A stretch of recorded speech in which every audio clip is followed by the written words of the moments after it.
Travailler seul, pour beaucoup, c'est le quotidien. Mais que se passe-t-il quand cette situation devient dangereuse? Eh bien, c'est là qu'entre en jeu le droit de retrait, un outil de protection super important et on va décortiquer ça ensemble.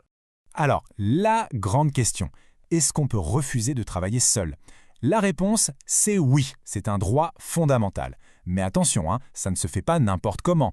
Il y a des conditions, une procédure, et c'est justement ce qu'on va voir. Allez, on commence par la base. Avant même de parler de droit, il faut bien comprendre le problème. C'est quoi exactement un travailleur isolé? Et surtout, à quel danger est-il exposé au quotidien? Alors, un travailleur isolé, attention, ce n'est pas juste quelqu'un qui est seul dans son bureau. Pensez à l'agent de maintenance sur un site vide la nuit, au chauffeur-livreur qui fait sa tournée, à une aide à domicile, bref, c'est toute personne qui est hors de portée de vue ou de voix. Et pourquoi c'est si important de bien définir ça? Tout simplement parce que l'isolement, ça démultiplie les risques. Le plus évident, bien sûr, c'est qu'en cas de malaise, de chute ou pire, d'agression, chaque seconde est précieuse et il n'y a personne pour donner l'alerte. Mais il n'y a pas que ça. Il faut aussi penser au poids psychologique, le stress, le sentiment de solitude. Bref, le tableau est loin d'être anodin. Ok, donc on a les risques. Mais face à ça, la loi ne nous laisse pas démunis. Pas du tout.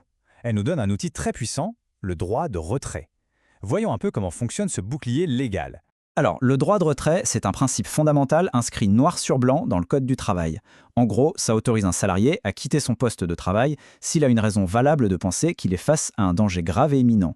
Et le point clé, c'est qu'il ne peut y avoir ni sanction, ni retenue sur salaire. Mais attention, on ne parle pas d'un simple petit inconfort. La loi est très précise.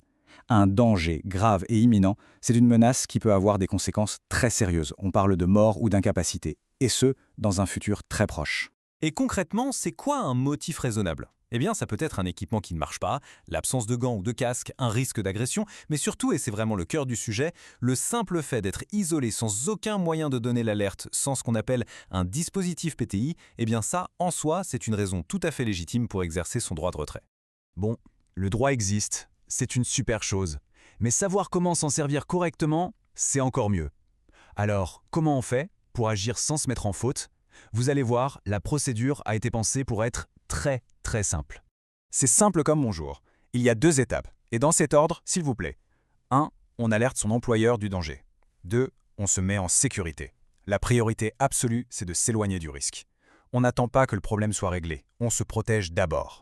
Et ce qui prouve bien le caractère d'urgence de la situation, c'est qu'il n'y a aucune paperasse, pas de lettre recommandée à envoyer, rien de tout ça, un simple coup de fil, un mot à son responsable, ça suffit. L'idée, c'est que dans ces moments-là, la vitesse est plus importante que la bureaucratie. Voilà, le salarié s'est retiré, il est en sécurité. Et après? Qu'est-ce qui se passe pour son contrat, pour son salaire? Parce que oui, c'est un peu le nerf de la guerre. Là-dessus, la loi est formelle.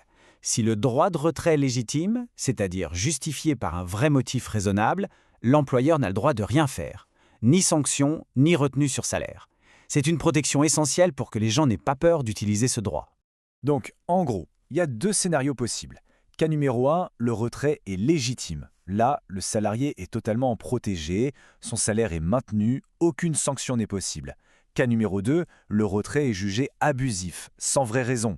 Là, forcément, l'employé peut s'exposer à une retenue sur salaire et même à des sanctions.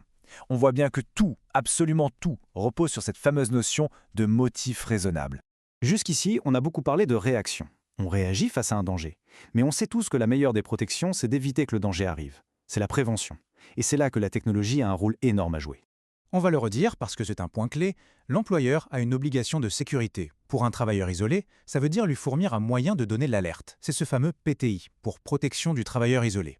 Et le fait de ne pas avoir ce type de dispositif peut, à lui seul, justifier un droit de retrait. C'est dire si c'est important.